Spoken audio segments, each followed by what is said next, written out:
Hello, welcome to Liverpool FC News Today channel. There are arguably few players, at polarise opinion, like Wolverhampton Wanderers winger Adama Traore. The Spaniard has now been in English football for 6 years. With spells at Aston Villa and Middlesbrough preceding his move to Molineux in 2018. Many have an opinion of Traore and are willing to stick with it regardless. When pundits are asked to describe Adama Traore, the verdicts normally revolve around what he can't do, other than the astonishing list of things he can. Even among Wolves supporters there is a divide over what he promises to offer and what the statistics state that he actually does.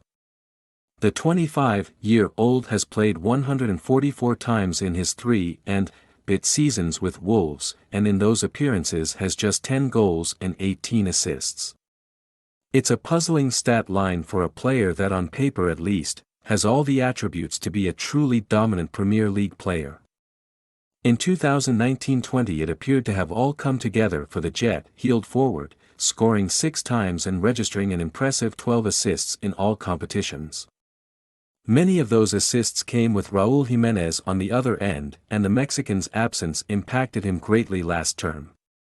But as Nuno Espirito Santos' tenure came to an underwhelming end, it was Traore that almost single-handedly kept Wolves out of relegation trouble. He scored a last-gasp winner at Fulham, created the only goal in the win over Sheffield United, before turning the game in the home victory over Brighton. They were Wolves' only 3 wins in their final 13 Premier League games, and the results ultimately helped keep them in the top flight.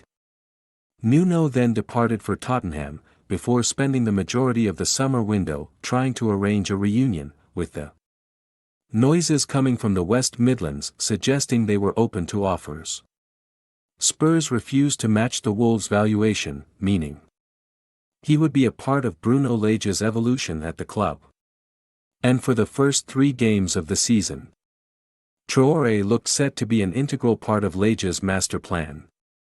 Utilized as an inside forward on the left flank, the Spain international found himself playing in a different style, attacking the shoulder of the last man, rather than driving at retreating full-backs.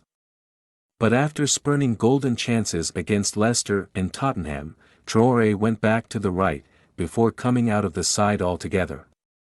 In their last 7 games, of which Wolves have won 5, Traore has started just 1, seemingly sliding down the pecking order in a squad filled with attacking options. I would like to see from Adama what he did in the first 3 games, Wolves boss Lage said. He's the kind of player who, when you have the ball, can do something special. But I want more Adama during the game, not just when you have the ball. He needs to be there more time in the game.